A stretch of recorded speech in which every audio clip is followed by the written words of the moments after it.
नमस्कार। सभी का स्वागत है हमारे channel from my book shelf में। आज हम सुनेंगे मुंशी प्रेमचंद जी की कहानी शंखनाद। भानु चौधरी अपने गांव के मुखिया थे। गांव में उनका बड़ा मान था।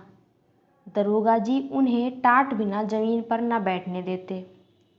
मुखिया साहब को ऐसी धाक बंदी थी कि उनकी मर्जी बिना गांव में एक पत्ता भी नहीं हिल सकता था। कोई घटना, चाहे वह सास बहू का विवाद हो, चाहे मेड़ या खेत का झगड़ा, चौधरी साहब के शासन अधिकारी को पूर्ण रूप से सचेत रहने के लिए काफ़ी था। वो तुरंत घटनास्थल पर पहुंचते, तहकीकात होने लगती। गवाह और सबूत के सिवा किसी अभियोग को सफलता सहित चलाने में जिन बातों की जरूरत होती है, उन सब पर विचार होता और चौधरी जी के दरबार से फैसला हो जाता। किसी को अदालत जाने की ज़रूरत न पड़ी। हाँ, इस कष्ट के लिए चौधरी साहब कुछ फीस जरूर लेते थे। यदि किसी अवसर पर फीस मिलने में असुविधा के कारण उन्हें धीरज से काम लेना पड़ता तो गांव में आफत मच जाती थी, क्योंकि उनके धीरज और दरोगा जी के क्रोध में कोई घनिष्ठ संबंध था। सारांश ये है कि चौधरी से उनके दोस्त दुश्मन सभी चौकन्ने रहते थे। चौधरी महाशय के 3 सुयोग्य पुत्र थे। बड़े लड़के बितान एक सुशिक्षित मनुष्य थे। डाकिये के रजिस्टर पर दस्तखत कर लेते थे। बड़े अनुभवी, बड़े नीति कुशल। मिर्जाई की जगह कमीज पहनते, कभी कभी सिगरेट भी पीते, जिससे उनका गौरव बढ़ता था। यद्यपि उनके ये दुर्व्यसन बूढ़े चौधरी को नापसंद थे, पर बेचारे विवश थे, क्योंकि अदालत और कानून के मामले बितान के हाथों में थे। वो कानून का पुतला था। कानून की दफाएं उसकी जबान पर रखी रहती थीं। गवाह गढ़ने में वह पूरा उस्ताद था। मंझले लड़के शान चौधरी कृषि विभाग के अधिकारी थे। बुद्धि के मंद, लेकिन शरीर से बड़े परिश्रमी। जहाँ घास ना जमती हो वहाँ केसर जमा दें। तीसरे लड़के का नाम गुमान था। बड़ा ही रसिक, साथ में उद्दंड भी था। मुहर्रम में ढोल इतने जोरों से बजाता कि कान के पर्दे फट जाते। मछली फंसाने का बड़ा शौकीन था। बड़ा रंगीला जवान था। खेजड़ी बजा बजा कर जब मीठे स्वर से ख्याल गाता तो रंग जम जाता। उसे दंगल का ऐसा शौक था कि कोसों तक धावा मारता, पर घरवाले कुछ ऐसे शुष्क थे कि उसके इन व्यसनों से तनिक भी सहानुभूति न रखते थे। पिता और भाइयों ने तो उसे ऊसर खेत समझ रखा था। घुड़की, धमकी, शिक्षा, उपदेश, स्नेह, विनय, किसी का उस पर कुछ भी असर नहीं हुआ। हाँ, भावजें अभी तक उसकी ओर से निराश न हुई थी। वे अभी तक उसे कड़वी दवाइयाँ पिलाई जाती थी। पर आलस्य वह राज रोग है जिसका रोग कभी नहीं संभलता। ऐसा कोई विरला ही दिन जाता होगा कि बांके गुमान को भावजों के कटु वाक्य ना सुनने पड़ते हों। ये विषैले शर कभी कभी उससे कठोर हृदय में चुभ भी जाते, लेकिन ये घाव रात भर से अधिक न रहता। भोर होते ही थकान के साथ ये पीड़ा भी शांत हो जाती। तड़का हुआ और उसने हाथ मुंह धोया, वंशी उठाई और तालाब की ओर चल खड़ा हुआ। भावजे फूलों की वर्षा किया करती। बूढ़े चौधरी पैंतरे बदलते रहते और भाई लोग तीखी निगाह से देखा करते, पर अपनी धुन का पूरा बांका गुमान उन लोगों के बीच से इस तरह अकड़ता चला जाता जैसे कोई मस्त हाथी कुत्तों के बीच में से निकल जाता है।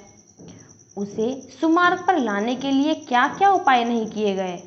बाप समझाता, बेटा ऐसी राह चलो जिसमें तुम्हें पैसे भी मिले और गृहस्थी का भी निर्वाह हो। भाइयों के भरोसे कब तक रहोगे? मैं पका आम हूँ, आज टपक पड़ा या कल, फिर तुम्हारा निवाह कैसे होगा? भाई बात भी न पूछेंगे। भावजों का रंग देख ही रहे हो। तुम्हारे भी लड़के बच्चे हैं, उनका भार कैसे संभालोगे? खेतों में जी ना लगे, कांस्टेबल में भर्ती करा दूं। बांका गुमान खड़ा खड़ा ये सब सुनता, लेकिन पत्थर का देवता था, कभी न पसीजता। इन महाशय के अत्याचार का दंड उसकी बिचारी स्त्री को भोगना पड़ता। मेहनत के घर के जितने भी काम होते थे उसी के सिर थोपे जाते। उपले पाती, कुएं से पानी लाती, आटा पीसती और तिस पर भी जेठानियां सीधे मुंह बात ना करती, वाक्य बाणों से छेदा करती। एक बार जब वह पति से कई दिन रूठी रही तो बाके गुमान कुछ नर्म हुए। बाप से जाकर बोले, मुझे कोई दुकान खुलवा दीजिए। चौधरी ने परमात्मा को धन्यवाद दिया। फूले ना समाये, कई 100 रुपए लगाकर कपड़े की दुकान खुलवा दी। गुमान के भाग जगे। तंजेब के चुन्नटदार कुर्ते बनवाए, मलमल का साफा धानी रंग में रंगवाया। सौदा बिके या ना बिके, उसे लाभ ही होना था। दुकान खुली हुई है, 10-5 गाढ़े मित्र जमे हुए हैं और चरस की दम और ख्याल की ताने उड़ रही हैं। चल झपटरी जमुना तटरी, खड़ो नटखटरी। इस तरह 3 महीने चैन से कटे। बाके गुमान ने खूब दिल खोलकर अरमान निकाले। यहाँ तक कि सारी लागत लाभ हो गई। टाट के टुकड़े के सिवा और कुछ ना बचा। बूढ़े चौधरी कुएं में गिरने चले।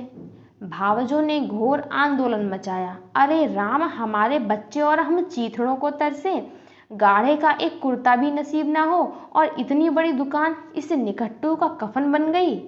अब कौन मुंह दिखाएगा, कौन मुंह लेकर घर में पैर रखेगा। किंतु बाके गुमान के तेवर जरा भी मैले न हुए। वही मुंह लिए वह फिर घर आया और फिर वही पुरानी चाल चलने लगा। कानून दाम बिताने उनके ये ठाट बाट देखकर जल जाता। मैं सारे दिन पसीना बहाऊं, मुझे नैन सुख का कुर्ता भी ना मिले। ये अपाहिज सारे दिन चारपाई तोड़े और यूं बन-ठन कर निकले। ऐसे वस्त्र तो शायद मुझे अपने ब्याह में भी ना मिले होंगे। मीठे शान के हृदय में भी कुछ ऐसे ही विचार उठते थे। अंत में ये जलन सही न गई और अग्नि भड़की तो एक दिन कानूनदा बितान की पत्नी गुमनाम के सारे कपड़े उठा लाई और उन पर मिट्टी का तेल उड़ेल कर आग लगा दी। ज्वाला उठी, सारे कपड़े देखते देखते जलकर राख हो गए। गुमान रोते थे, दोनों भाई खड़े तमाशा देखते थे। बूढ़े चौधरी ने ये दृश्य देखा और सिर पीट लिया। ये द्वेषाग्नि है, घर को जलाकर ही बुझेगी। ये ज्वाला तो थोड़ी देर में शांत हो गई, परंतु हृदय की आग ज्यों की त्यों दहिकती रही। अंत में बूढ़े चौधरी ने घर के सब मेंबरों को एकत्र किया और गूढ़ विषय पर विचार करने लगे कि बेड़ा कैसे पार हो। बितान से बोले, बेटा, तुमने आज देखा कि बात की बात में सैकड़ों रुपए पर पानी फिर गया। अब इस तरह निर्वाह होना असंभव है। तुम समझदार हो, मुकदमे मामले करते हो, कोई ऐसी राह निकालो कि घर डूबने से बचे। मैं तो चाहता था कि जब तक चोला रहे सबको समेटे रहूं, मगर भगवान के मन में कुछ और ही है।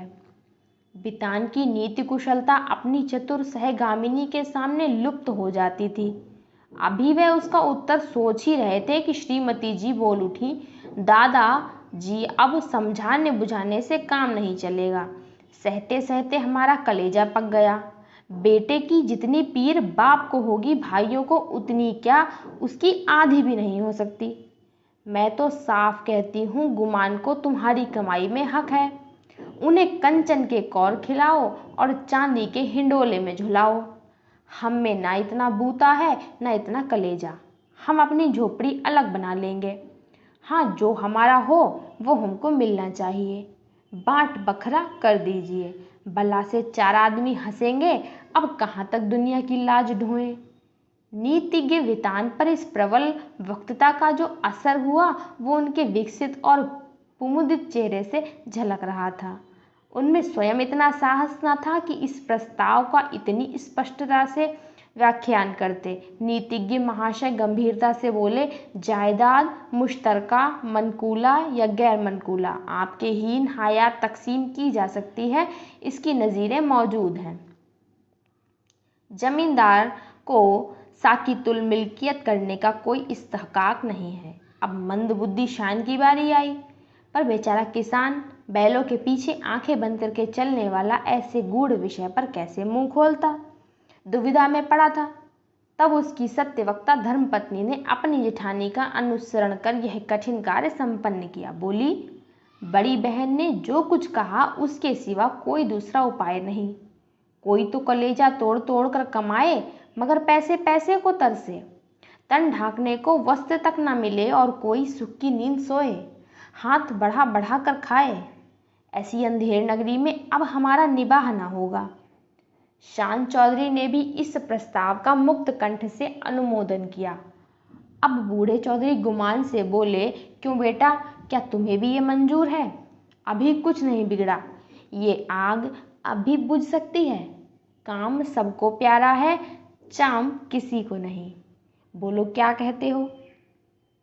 कुछ काम धंधा करोगे या अभी आंखें नहीं खुली? गुमान में धैर्य की कमी न थी। बातों को इस कान से सुनकर उस कान से उड़ा देना उसका नित्य कर्म था।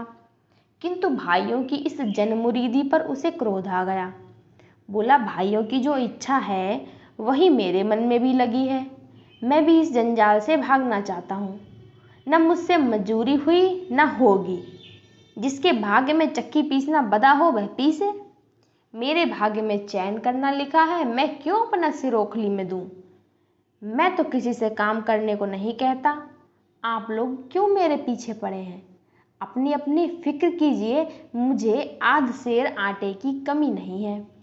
इस तरह की सभाएं कितनी ही बार हो चुकी थी, परंतु इस देश की सामाजिक और राजनीतिक सभाओं की तरह इसमें भी कोई प्रयोजन सिद्ध नहीं होता था। 2-3 दिन गुमान ने घर पर खाना ना खाया। जतन सिंह ठाकुर शौकीन आदमी थे, उन्हीं की चौपाल में पड़ा रहता। अंत में बूढ़े चौधरी गए और मनाकर ले आए। अब फिर वह पुरानी गाड़ी अड़ती मचलती हिलती चलने लगी।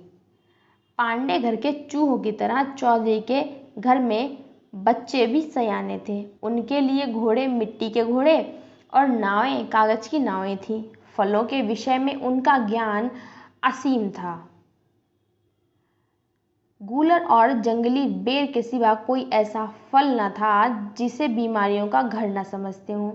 लेकिन गुरदीन के खोचे में ऐसा प्रबल आकर्षण था कि ललकार सुनते ही उनका सारा ज्ञान व्यर्थ हो जाता था। साधारण बच्चों की तरह यदि सोते भी हों तो चौंक पड़ते थे। गुरदीन उस गांव में साप्ताहिक फेरे लगाता था।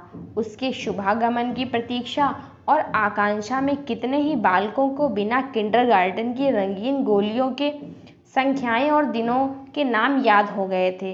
गुरदीन बूढ़ा सा मैला कुचैला आदमी था, किंतु आसपास में उसका नाम उपद्रवी लड़कों के लिए हनुमान मंत्र से कम न था।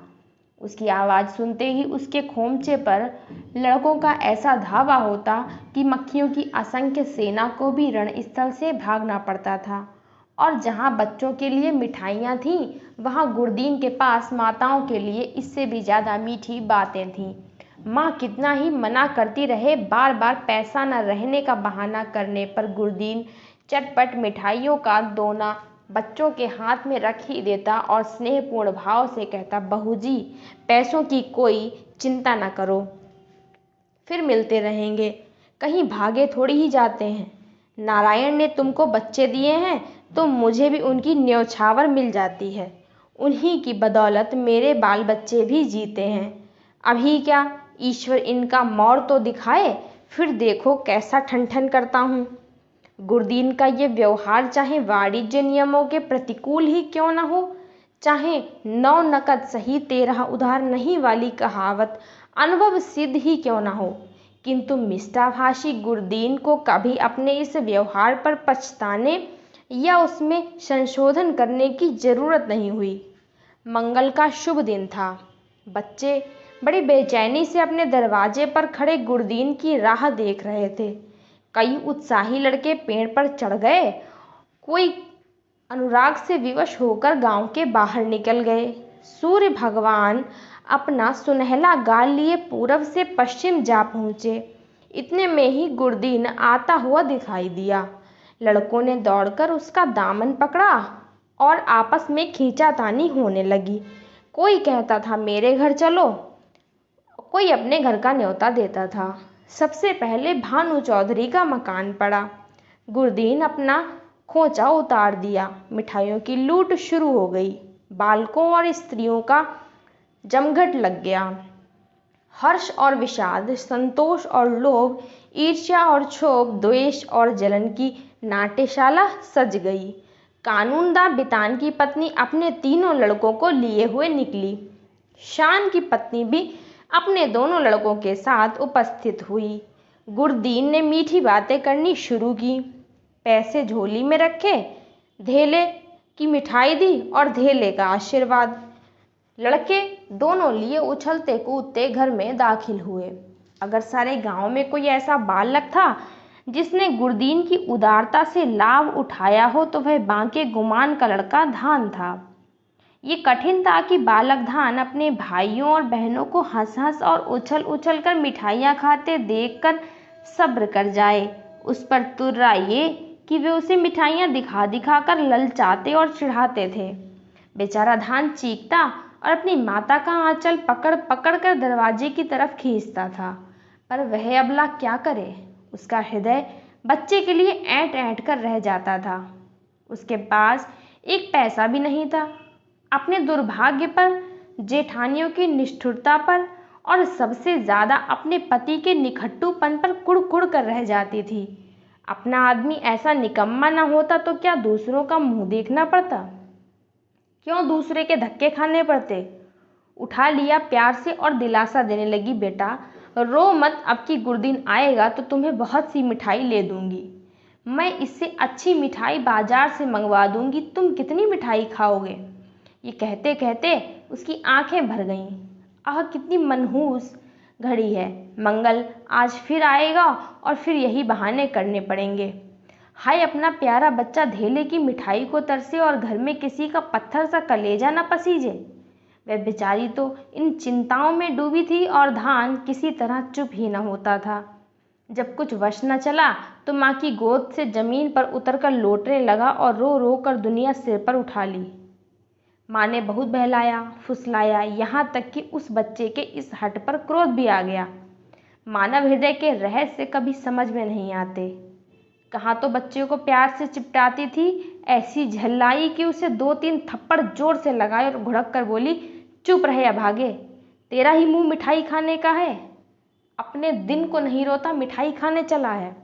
बाका गुमान अपनी कोठरी के द्वार पर बैठा यह कौतुक बड़े ध्यान से देख रहा था।